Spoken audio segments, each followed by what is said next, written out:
This is Trevor Pinch. We're at the 4S meeting, the annual meeting in Tokyo in 2010. We're sitting here doing an interview with the past president of the 4S Society between 1991 and 1993, and that person is Harry Collins.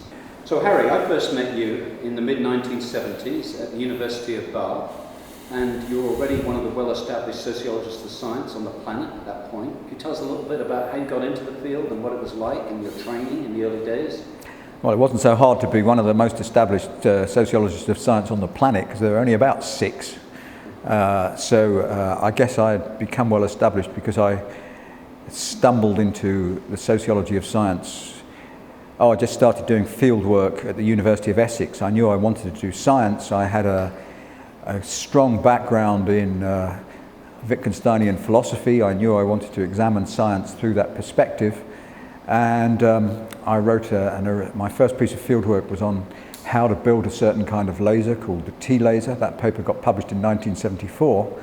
Of course, at the time you do these things, you just think you're writing essentially something like an undergraduate essay. It turns out that that paper has been extraordinarily successful and was even reprinted in 1995 in a collection. So 1974, 1995, that's 21 years later, still being reprinted. Extraordinary. And a couple of years later, well, 1 year later, I published a paper called The Seven Sexes in the journal Sociology, which was the beginning of my gravitational wave work, and that had a tremendous success because nobody had done anything like it before. Maybe you should explain the title of The Seven Sexes.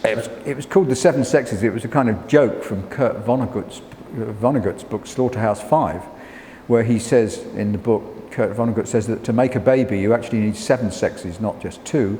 There's the man and the woman, that's 2 of the sexes, but then there's all sorts of other things going on in other places and other planets. Nobody can make babies unless there's male homosexuals. They're involved in some mysterious way that nobody ever sees, and he has another 4 involved there somewhere along the line. And I said that science is like this. There's all sorts of unknown variables going on and unknown causes going on in any experimental situation.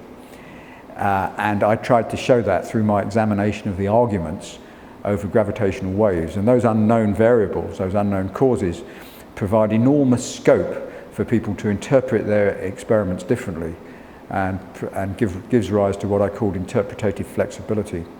Now, those experiments in the Tassenology article were written about physics. Why physics? Did you have a background in physics? I did physics when I was at school, and so I felt comfortable with physics and always have felt comfortable with physics. I probably couldn't do the same work on the life sciences. Now, when I met you, I was actually hired by you to work for a project on parapsychology. How did you get an interest in weird stuff like that? Seems a long way away from physics. I was just looking for something to contrast with my original study on the T-laser, which, to use Thomas Kuhn's terminology of the time, was normal science, and I wanted some extraordinary science. So I was just looking for areas in which there were some controversies going on. One was gravitational wave physics, and one was some new experiments in parapsychology. I just happened to read about both of those in the New Scientist, and I thought, well, they'll do for my studies. And I remember there was much excitement in those early days in the field, and they called the bar. And one of the jokes was that we were so small, and I remember we were scared that the Americans would come over, and we suddenly realised there's only basically you, myself, David Travis, a graduate student, and can you remember that period of the field? Oh, sure. We had, be fair, Trevor, we also had a filing cabinet, so it wasn't quite that small. It was a big filing cabinet. So we had, you, me, you were a research assistant, Dave Travis, yeah, that's right, and a filing cabinet. And yet we somehow or other have managed to establish this. I'm really thinking. What's up? Well, he's getting going, mate. Well, okay. What's it's up? Just that you're okay. Just let it go. I'm trying to build a rapport. It's getting going, relaxing. Good interviewing technique. If I just quiet, he won't. Well, why don't you wire him up then quickly? No, it's okay. Let's go. All right, carry on. So where were we? We were talking about the filing cabinet. There was a filing cabinet as well. So yeah, there was just you, me.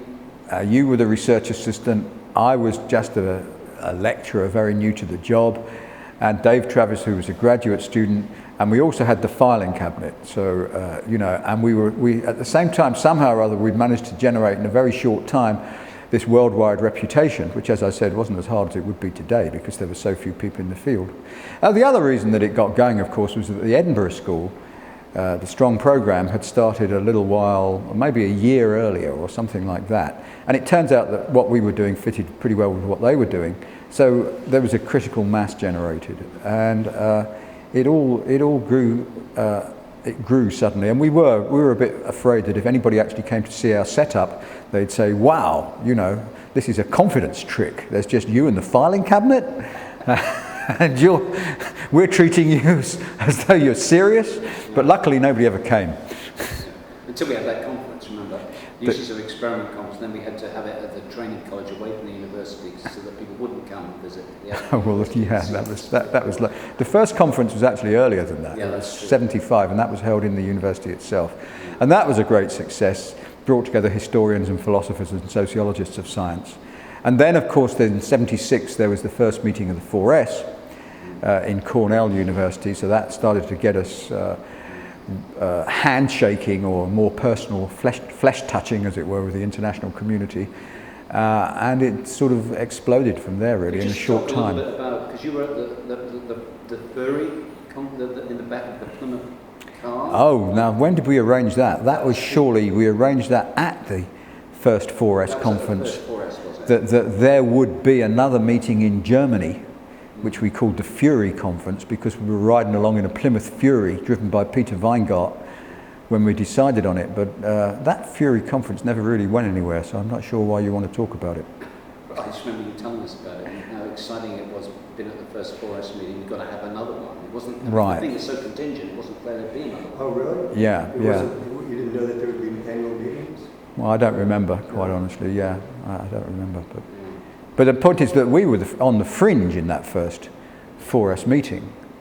I mean, let me say something about this, that I think it was quite remarkable that at a time when Mertonian sociology of science was so extraordinarily strong, they would gather money to invite a few crazy Europeans to that meeting. And I'm going to say something because I think this is important, that I think the reason they did it is because they thought they ought to do it. So even though we crazy Europeans were doing something which essentially clashed with the Mertonian program, they nevertheless felt that they should follow the Mertonian norms and invite these outsiders in, even though they were going to cause a bit of trouble.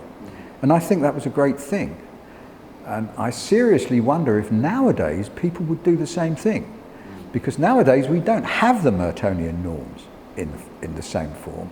Nowadays, the majority of the people in this field think that science is a continuation of politics by other means. And therefore, when you're doing politics, you're doing science. So, you know, why give yourself any trouble? And I see more and more that people are unwilling to give themselves any trouble, and more substituting politics for those scientific values that were responsible for the beginning of the field. Okay, let's take you back to the early days again. Remember the meeting in San Diego? It's when we were out there doing interviews and we ran into Bruno Latour. Oh yeah, a Salk Institute. He invited us to the Salk Institute, didn't he? We had to give talks with Jonas Salk in the audience. Yeah. And was that the first time you met Bruno and Karen? No, Bruno was at the 76 meeting. In Cornell? In Cornell, so he was there, and that was the first time I met him, yeah. And when you first met him and Karen, did you feel you were a fellow travellers? Yeah, kind of, you know. The field was very solidaristic for about 10 years, or maybe a little bit less than 10 years.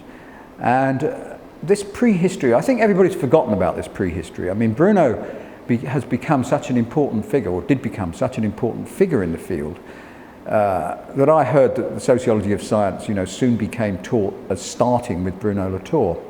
But of course it didn't. I mean, Bruno published his first book with Steve Woolgart in 1979, and the field had been going from 1970, you could say certainly from 73, with David Bloor's publication, Wittgenstein and Mannheim and the Sociology of Knowledge. And of course the Edinburgh group had been going for a while before that.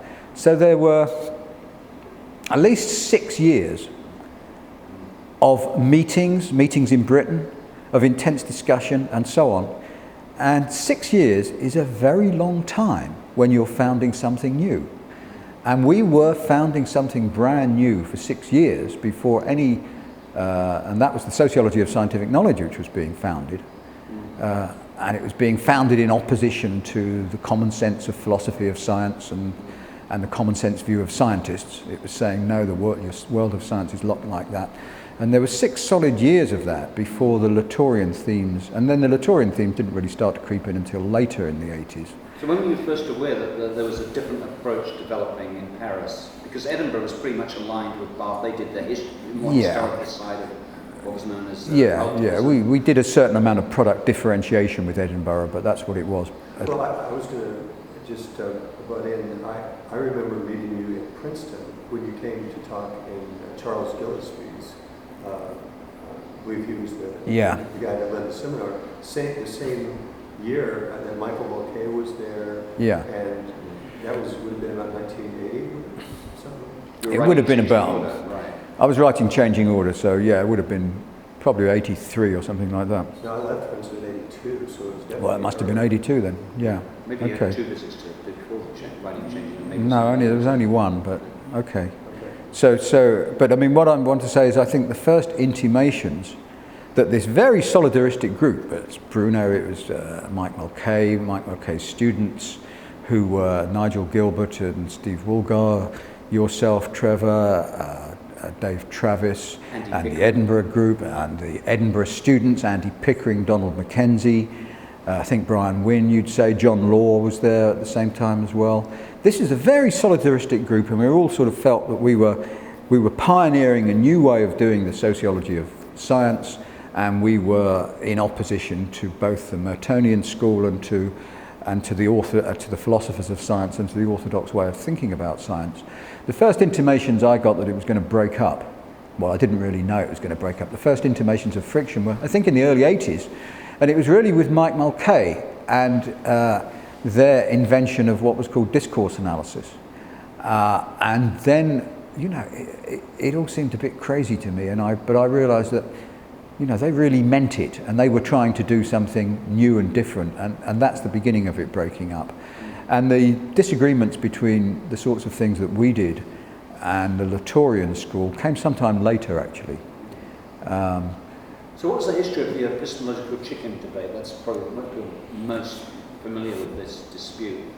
Well, you know, I mean, I'm sure everybody knows what the move that Bruno Latour made, which was an extremely clever move, which was essentially to set the sociology of scientific knowledge in the context of literary criticism. So actor network theory should really be called actant network theory, because the term actant comes from literary criticism and semiotics and things like that. And what Bruno did by shifting, we see before Bruno, the only people who could do the sociology of scientific knowledge properly were people who could understand a bit of science. After Bruno, you could do it if you were a humanities type, because it was going to be, he showed how to apply semiotics and literary criticism. And of course, one of the things that Bruno says in laboratory life is that he doesn't understand any of the science he's describing. Whereas our group was always saying, well, you have to do, and has continued to say, well, you have to understand some of the science you're analysing if you're going to make any sense of it.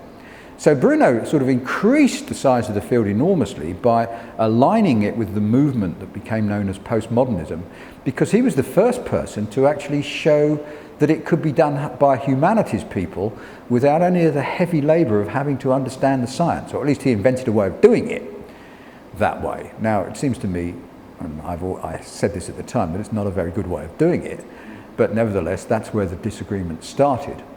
And the epistemological chicken debate, 92... Did you give us a year for that when you said the disagreement started, just approximately? Well, it must have been sort of late 80s, and then because I found myself writing this paper which criticised the Latourian approach and the Steve Woolgarian approach, and that was published in 1992. So, you know, the disagreements had obviously started in the late 80s. Yeah, and there was actually a meeting at Bath, because I just moved to Cornell in 1990, and I couldn't go because I moved to Cornell, where you met with Bruno. And we started arguing then, yeah, I remember that. And I remember calling you up from America, asking you how the meeting was, and you said you'd never been more depressed. Aha, well... And I think you said that it was a style of difference in argument, that in this sort of British empiricism style that we were used to, you pin one thing down very carefully and try to get to understand it, while you thought that Bruno's style, you described it as juggling all balls in the air at the same time. Okay, well, I don't remember that conversation, but I'm glad you do. And it certainly makes sense, what you just said certainly makes sense to me. And what Bruno was doing began to make less and less sense to me. It just seemed to me to give the wrong answers to things, you know.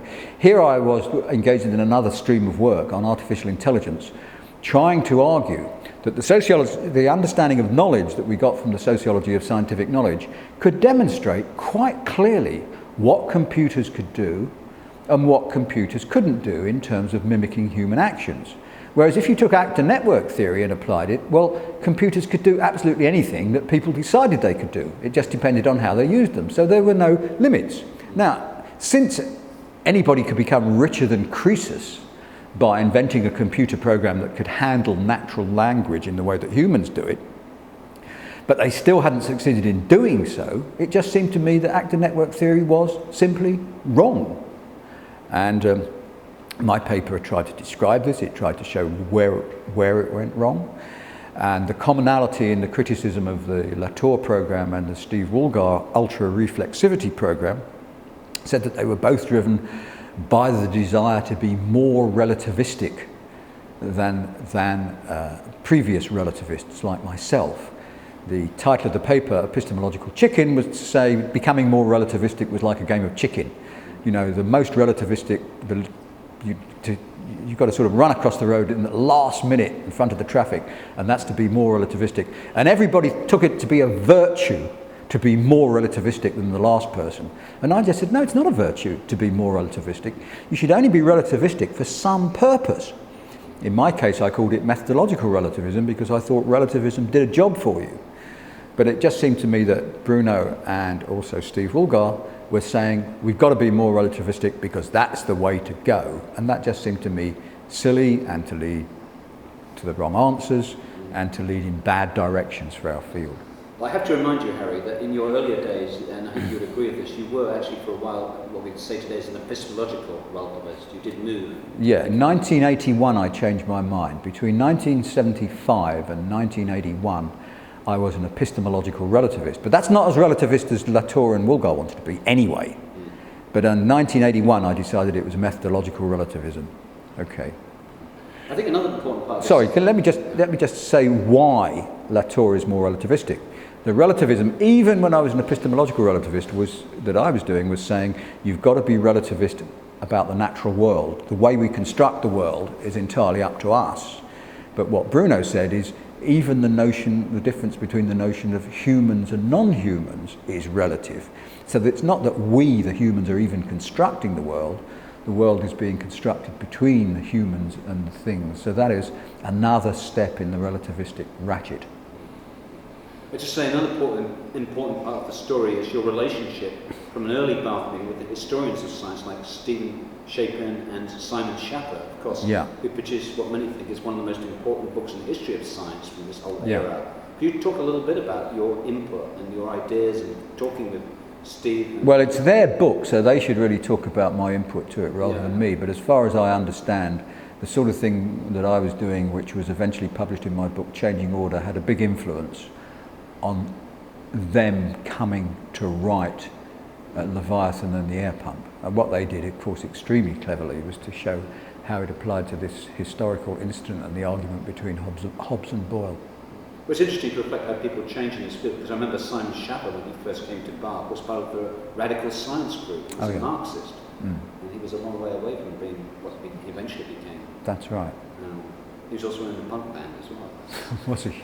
Yeah, well, he's done everything. Okay, let's move forward then. So, L'école de Bath, Pinch leaves. Well, why don't I go ahead since we're moving on? I remember asking you one time I was doing a syllabus or something. I said, what are your most important works?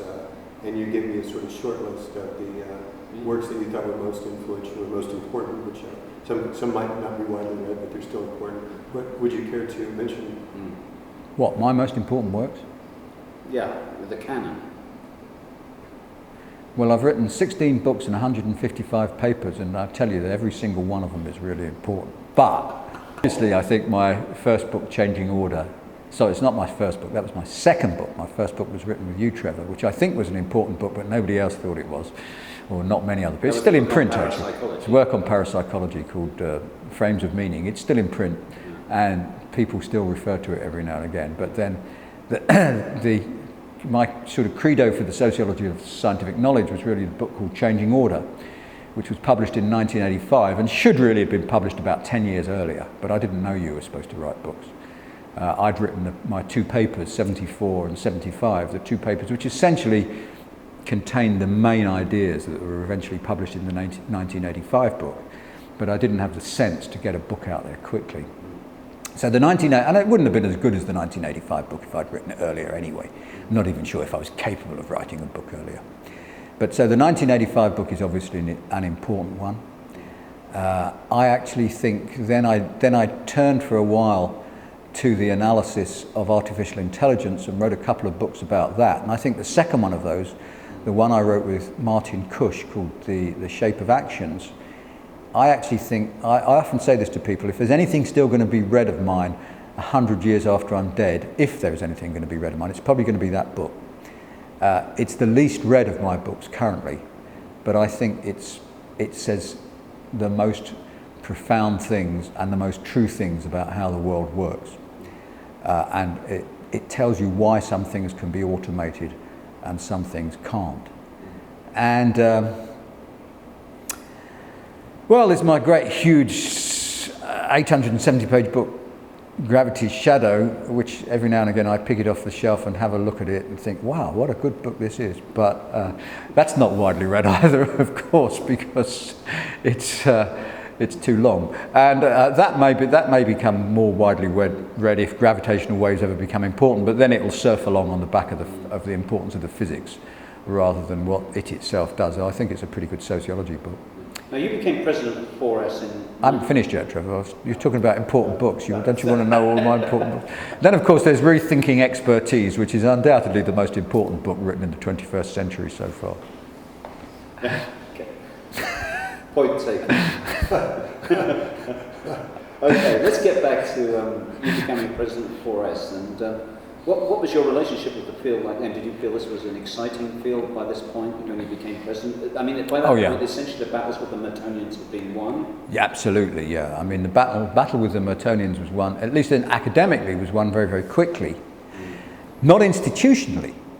Okay, the Mertonian sociology of science had hold of all the powerful institutions in the United States where sociology of science was taught, and that was done, but only very slowly did work from the sociology of scientific knowledge and the like start to creep in to the institutions. And now, of course, the sociology of science is totally dominant in the major institutions where sociology of science is taught.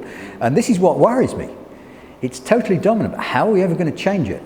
Because the current generation of sociologists of science are just completely and utterly ruthless. Since they now think that science and politics are identical, they feel that they're doing science when they're doing politics. As I said, the Mertonians allowed the thin end of the wedge into their empire by inviting the crazy Europeans in.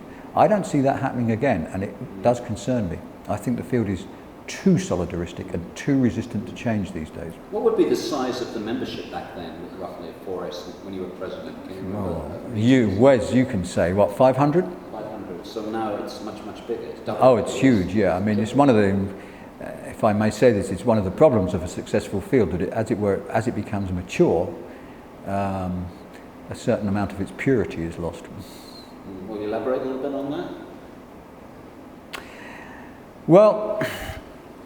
Time for inviting a rant now. Okay. But it follows up on the last thing, which was your statement about the dominant sinners and now. Yeah.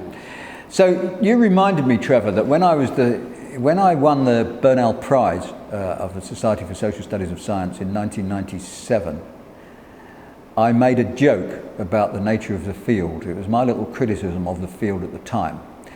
And I said I was worried that the field was kind of going in for too much metaphysics, too much philosophical speculation, which wasn't really important. And I guess what I had in mind was something like the ultra-reflexivity, the Latourian actor network theory, and things like that. That sort of thing was very popular in the field, and you reminded me I told this joke about it. And it went like this. There's a famous sage, Jewish sage, in an eastern shtetl in Eastern Europe who's dying. And his acolytes come around him and they say to the sage, tell us something before you die. Please tell us something that we may live by. And the sage thinks for a bit and he says, all right, here is what I'm going to tell you that you should take with you.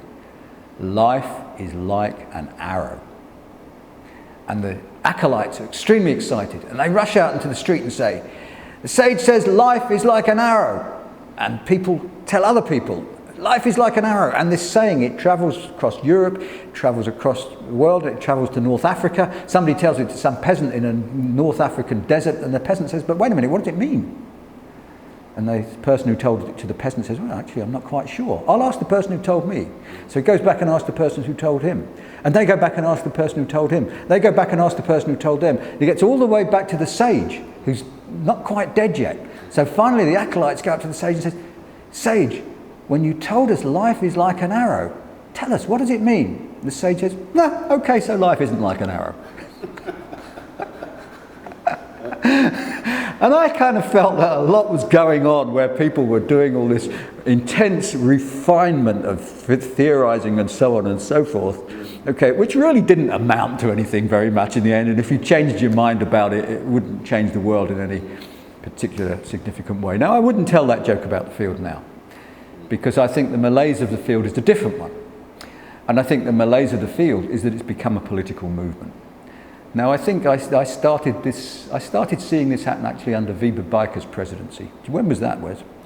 Weber would have been 2003, 2004. Right. One of his meetings must have been his first meeting. I remember Weber, who was talking to the assembled community, said, well, it looks like we're going to have to start walking down the boulevard of politics. I remember that particular word he said, because it's sort of Dutch idiosyncrasy. We're going to have to start walking down the boulevard of politics. And I remember standing up at that meeting. In fact, I think you actually, Trevor, I said, what have you, well, I was trying to say something, and you said, what are you saying there, Harry? And I stood up and said, look, I don't think we should become a political meeting. I disagree. I think we're a scientific society, and we should remain a scientific society, and we shouldn't become a political society. And I think now the malaise of STS is that it's become a political movement. I think it's kind of environmentalist, and I think it's kind of anti-science. Now, becoming a political movement is extremely seductive for any social science group. First of all, a lot of social scientists get into the subject because they're politically inclined. But it's worse than that. The thing is that the criterion for success as a political actor in an academic society is very easy to come by. All you have to do is salute the flag harder than anybody else, okay?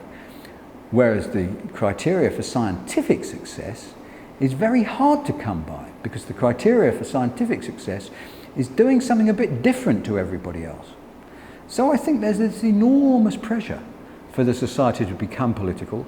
I think it's become political, and I think if our new president doesn't do something about it and try and turn it back into a scientific society, I think it's going really to, let's say, die the death of the mature academic discipline. Just become predictable, boring, and going nowhere. Well, that's quite an indictment of the field, Harry. I said there's a risk. I didn't say it was all the way there. Yeah. I said you've got to watch out for it. I mean, I don't think we got up to the present. Yeah, you could. Well, yeah. So you finally left Les Cours de Bath. You moved to Southampton, then to Cardiff, and you developed this approach, which has become known as the third wave approach. Why don't you just explain a little what that is? Because we just had a session at this meeting that was jam-packed. People sitting on the floor, lots of people couldn't come in, called Beyond the Third Wave. I was hoping it was going to be called Wave Goodbye, but... Now, the third wave, it started as something, extremely small. We didn't expect it to become anything big at all. It was just a reaction to various things that were going on. I think the simplest way to explain it is there's an overall concern that wave 2, well, what are the waves? Wave 1 is what the sort of Mertonian science studies, the science of the way science was seen as post-Second World War. Very straightforward, not a social process, producing certainties in a kind of turn-the-handle way, and producing a kind of mountain from the top of which you could settle all policy questions. Then wave 2 came along, which was sociology of scientific knowledge and everything that followed, and that eroded the mountain right down again, so that the cultural plane became leveled out. And one way of describing the origin of wave 3, and of course there are multiple myths, multiple ways of describing your own history, but one way is, and this is a true story, that I was riding back on a bus from a history of science conference in Boulder, Colorado, and there were a couple of anthropologists sitting on the bus next to me. We were both going to the airport, and they said, hey, this relativist stuff you guys are doing, it's really, really interesting. But what am I supposed to say? And they didn't ask this in an aggressive way, they asked this in a curious way. They wanted to know the answer. How should I use it when somebody from a South African township tells me that the way to cure AIDS is to sleep with a virgin? What am I supposed to say, from the relativist point of view? And I said, I don't know. I'll have to, I'll go away and I'll think about it. And we thought about it, and I can't remember all the different strands that came together here, but eventually said, well, what we've got to do if we want to be able to use scientific knowledge in making science policy in real time, and the point is that policy always moves quicker than science, is to forget about the analysis of truth, because we know that the truth, we don't know what's going to be the truth for another 50 years. But instead, let's start talking about analysing expertise. So we said, the bottom line is, if you want to know what something is, you want to know whether sleeping with a virgin can cure AIDS, the thing is, you should ask somebody who knows what they're talking about. Now, they may not be right, but at least asking somebody who knows what they're talking about is asking somebody better than asking somebody who doesn't know what they're talking about. So then the analysis was, what does it mean to know what you're talking about? And we started analysing that, and that's known as the analysis of expertise, and the thing has grown larger and larger. It now has a technical wing with its own experimental procedures and its own philosophical procedures and its own philosophical analysis, and it has a political wing which starts to talk about how a good society would be if it takes expertise seriously in the light of all the things that happened in wave 2. And it's been not quite as exciting as being in on the founding of the sociology of scientific knowledge, but very nearly as exciting as that. I mean, the new ideas keep coming up at remarkable speed. So in terms of cognitive development, it's exploded hugely, to my astonishment. And also to my astonishment, it engendered a lot of opposition. I really don't know why, because we thought still think it's completely compatible with all the things that were being done before, but other people thought it wasn't. So it's become a bit of a cause célèbre, which is one of the reasons that the room was so packed the other day. And in a way that's been slightly advantageous. It's certainly made us concentrate and do our work well. And who's the us? Who's the us? All those people who are involved in doing third wave type studies, which is a rapidly growing community. Is it like called the Cardiff? Yeah. Known as the Seers. Well, we didn't call it that, but it's very much associated with Cardiff, yeah. But there are people scattered all over the world. Rochester Institute of Technology is a hotbed. Arizona, I've just heard there's lots of people doing it there. We're probably going to have to wrap up soon, Harry, but I want to ask you a question that relates to how your style of doing work. And it's probably not well known by most people that in the early days you used to publish fictitious articles in New Scientist under the name Erwin Frimmel. Oh yeah. And an early chapter of the book Frames of Meaning, the first book you wrote with me, had a science fiction chapter in it, and you were into this sort of playful genre back then, fictitious work. And do you still do that, or has your style changed over time? Because I got a little feeling you've moved closer to science and being scientific, and that playful side of it. Was that a mischaracterization of how you see things? No, it's a mischaracterization. I think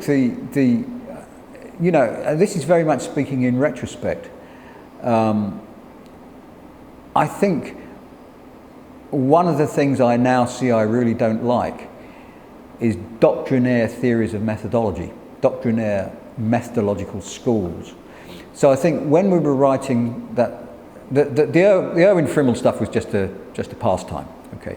But the science fiction, the science fiction methodology chapter was serious, and we were disappointed that the publisher wouldn't publish it. And we thought it was pretty good for exploring some of the problems of parapsychology. And I think I characterise that as not so much as playful, but as being willing to try any kind of methodological approach that works. And nowadays we're doing novel kinds of statistical analysis of novel kinds of experimental approaches. Not because I want to be more scientific, but because it happens to work. It's a way of doing what we want to do. And I would say do anything that works. And I'm still doing interpretative sociology, ethnography. As you know, I've got a book coming out later in the year, which is completely indistinguishable from all the work I did from through the 70s through 2000s in terms of its methodological approach. What's that book called? It's called Gravity's Ghost. It's another thing about gravitational waves, and it's based again on participant observation. I have another book just come out called Tacit and Explicit Knowledge, which is very, very philosophical. And I actually enjoy working in all these different genres. I like doing philosophy, I like doing empirical fieldwork, and nowadays I can't say I actually like doing experimental work. It's an enormous strain to do experimental work, but I do enjoy thinking up new ways of analysing data and analysing it and seeing what comes out. So it's just a question of, you know, doing whatever works rather than being stuck. And I think it's sterilising to be stuck in some sort of methodological straitjacket, and quite interesting and refreshing to try different kinds of things. And maybe you should say a word or two also about the Golem books, because people know those books, and because I was a co-author. Oh yeah, well the Golem books also came as a bit of a surprise. I mean, I was looking to publish that first Golem book, the one called The Golem, What You Should Know About Science, for quite a while before we teamed up. And the inspiration for that, interestingly enough, was reading a paper by Earman and Gleemore on Eddington's 1999 eclipse experiments. Now, Earman and Gleemore are two philosophers who are very much against the sociology of scientific knowledge. But I read this paper and discovered that in fact they'd effectively done a sociology of scientific knowledge analysis of that. And I thought people should know about this, so let's put together a book of chapters coming from these disparate sources which all point in the same direction, including Earman and Gleemore. We originally tried to make it an edited book, but that didn't work because we found out that few people could write lucidly. So we took the works and we wrote them all ourselves.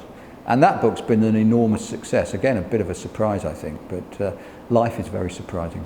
You explained the golden metaphor as well, probably. Oh, that's from my grandmother, was a Jew from Poland, a peasant Jew from Poland, and it was one of her words that she used to use for the guy from 2 doors away who was a bit simple and used to dig our garden, and she used to call him a goylem, and that comes from the Czechoslovakian mythical story about the golem of Prague, who was like the sorcerer's apprentice, a creature made out of clay who doesn't know its own strength and can run wild unless you're very, very careful. So she would say of big, strong people who are a bit simple, stay away from that goylem.